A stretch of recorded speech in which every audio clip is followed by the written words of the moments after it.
Jadi Allah itu memerintahkan sesuatu itu double. Jadi yang perintah pertama diungkapkan kepada manusia, perintah kedua tidak diungkapkan. Kita harus mencari perintah yang kedua itu apa. Gitu ya. Allah memerintahkan Nabi Musa, pukullah idrib bi'asokal bahr. Pukullah air laut itu.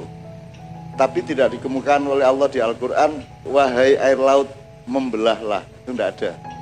Tapi ada perintah itu dirahasiakan Allah. Jadi Anda kalau mendapat sesuatu dari Allah atau Anda mendapat ide apapun, mau melakukan apapun, harus dicari ghaibnya, harus dicari rahasianya, harus dicari rangkepane nek wong Jawa. Sing ngerti rangkepan memang wong Jawa. Ya, rangkepan. Wong Arab ora ngerti rangkepan. Ora ngerti. Ora ono.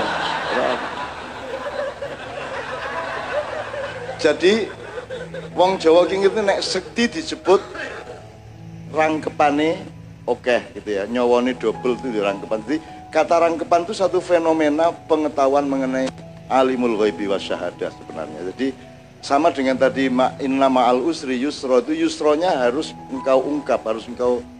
Jadi gini, kalau sampean dapat rizki itu pasti ada amanahnya, carilah amanahnya apa. Kalau sampean dikasih amanah Allah, pasti ada rizkinya, kamu cari rizkinya. Nggak mungkin Allah memberi amanah tanpa rizki. Tidak mungkin Allah memberi perintah tanpa fasilitas. Karena Allah itu direktur yang maha bijaksana. Allah itu pemimpin yang luar biasa. Jadi nek kowe jenengan niku biasanya dikongkon apa-apa mesti karo Gusti Allah dikeki. Kon dikongkon rabi kan alatnya wis beres kabeh. Ya. Terus lah yo tur sak pengetahuane ya dikeki. Dadi ora ana wong diajari rabi ra ono. Wis pengetahuane wis ana. Ora njur dilatih sik karo bapake ora. Kejaba wong pekok banget kae wis rabi wis telung bengi ra diapa-apake, akhire bapak ngene wele pokoke bukaan ya engko nek tak kentongi siji lebokke. Nek tuk-tuk tokke gitu ya. Terus akhirnya tenan malam keempat tuk lebokke, tuk-tuk tokke. Terus Pak sing cepet tuk-tuk jaluk dicepetke.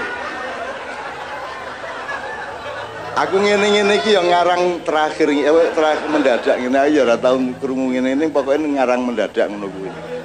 Jadi Bapak sekalian, nah selawat asnawiyah ini itu bisa diungkapkan dalam berbagai macam metode dan bentuk. Anda tahu lagu yang paling banyak diciptakan orang adalah selawat badar. Selawat badar iki piro wae lagune macam-macam ning saire padha selawat badar, ya. Dan itu tidak pernah berhenti, terus gawe meneh. Nah itu namanya muamalah. Jadi ibadah muamalah ini jangan diukur berdasarkan ibadah mahdoh. Kalau sholat wis ngono kuwi, ya. Nah sekarang kan banyak konflik, banyak pendapat sholawatan musyrik, sholawatan haram segala macam. Karena tidak ada, karena Nabi sendiri tidak pernah sholawatan lah. Pokok pun Nabi sholawatan, Arab masuk Nabi sholatullah salamullah terus dudung awake dhewe ya ora ono. Ya ora ono. Anda itu mbok mesake karo Kanjeng Nabi. Kanjeng Nabi ketika memerintahkan syahadat itu pekewuh ora karu-karuan. Kan dia harus menyebut namanya.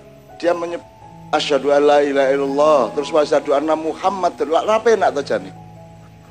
Ora penak to wong ngakok-ngakok kene awake dhewe iku perintah Allah. Itu dia punya problem budaya yang luar biasa, problem psikologis yang sangat berat. Wong menawarkan dirinya, sing dikongkon disebut di syahadat kedua itu kan Muhammad dan Rasulullah, kan rapena itu berat bagi dia. Ojo dinyek. Kok saiki maulid Nabi, wong Nabi Kanjeng Nabi ora tahu ulang tahun. Piye ta kowe iki?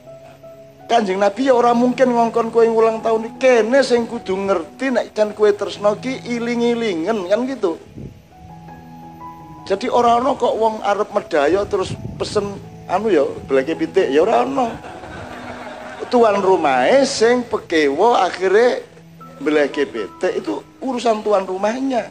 Jadi teman-teman kelompok-kelompok Islam tertentu kadang-kadang tidak mengerti proporsi. Sama dengan kalau Allah menyuruh kita syahadat itu tidak berarti Allah itu butuh disyahadati. Ora padhaan Gusti Allah kowe kafir kabeh ora padhaan. Ning kene sing butuh Allah. Kan begitu. Saya sering cerita contoh-contoh yang begini ini kadang-kadang dalam kehidupan sehari-hari kadang-kadang ya dilanggar. Aku sering cerita ini. Misalnya Pak Yai Najib duwe mobil, terus duwe sopir, di tengah jalan, di perapatan jalan ada pencoleng, pencuri yang nyopot apa jenenge? Spione. Apa kewajiban sopir? Membela hak milik juragannya dan buka pintu, hei maling gue ya, diuber. Tapi sebelum sopirnya berangkat lari lebih jauh, Pak Yai Najib mengatakan, lele apa-apa, bali-bali rasa ke Uber. Kayak pancen butuh duit, aku isi iso tuku insyaallah. Spion meneh kan gitu. Itu kewajibannya Pak Najib. Kewajibannya sopir nguber. Kalau suatu hari kedaden meneh, baru wis tuku spion anyar njur kedaden meneh dijambret uang meneh. Entuk ora supir ngomong, Pak Yai biarin aja ya dia butuh gitu. Entuk ora ngono kuwi. Nah makanya setiap ayat ditafsirkan harus minimum dua sisi. Misalnya gini, al jannatu tahta aqdamil ummahat, misalnya ada kalimat itu ya, itu dinggo ibu panggo anake. Nah coba aku pengen ngerti jawabannya. Ku dinggo ibune apa dinggo anake? Tergantung posisimu, kan begitu. Nah, Anda seorang ibu, Anda berpikirnya gini, aku ojo nganti nesu atiku, ojo nganti menesel, ojo nganti piye-piye atiku nang anakku, ben ora mlebu neraka anakku, jadi aku kudu hati tenan. Dia menghayati ayat itu sebagai hadis itu sebagai apa namanya?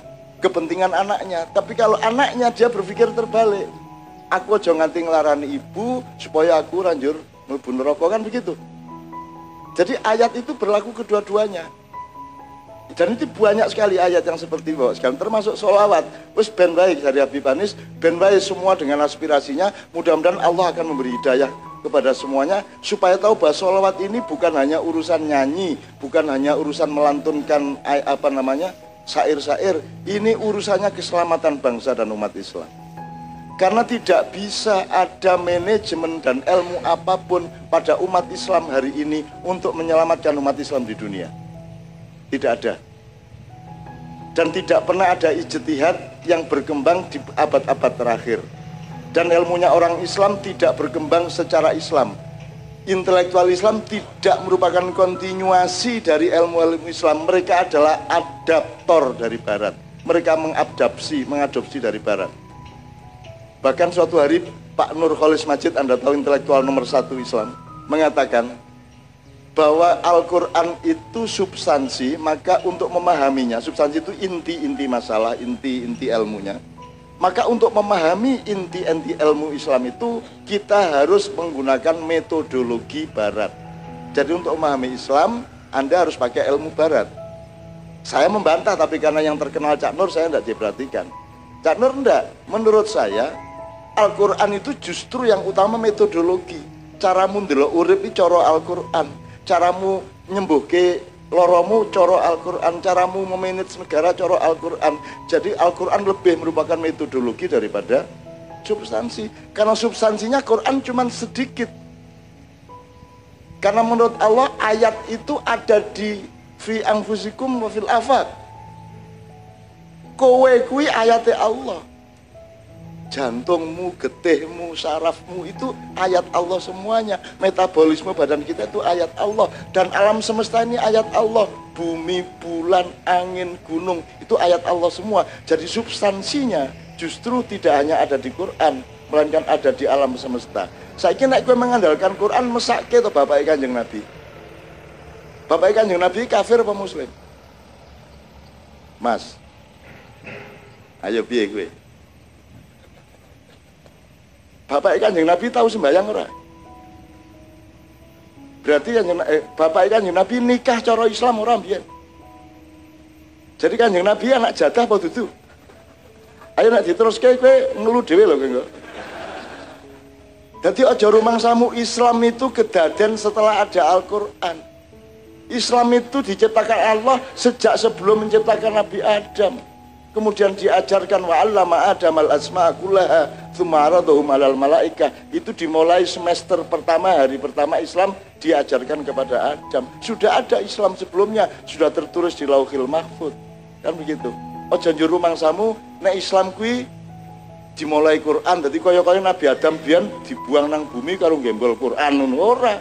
Nabi Adam dhewe ora tau sembahyang 5 waktu, Nabi Musa ya ora tau. Poso Ramadan ya ora tau kae. Ke jamaane masjid ya ora tau Nabi Musa kae piye ayo kowe. Jumuan ya ora tau kae ayo modar ra kowe. Kabeh nabi iki apa meneh Nabi Isa ora tau, jumuan ora tau. Berarti Nabi Musa kafir ngono. Piye utekmu iki piye? Kan begitu. Betul enggak? Sekarang PAUD, anak-anak kecil ajarkanlah, didiklah anakmu dengan Quran dan hadis. Benar sekali. Cuman pemahaman mengenai Quran hadis ini yang harus dibenahi bersama-sama. Karena Rasulullah dan semua Nabi tidak ada yang dididik dengan Quran dan hadis.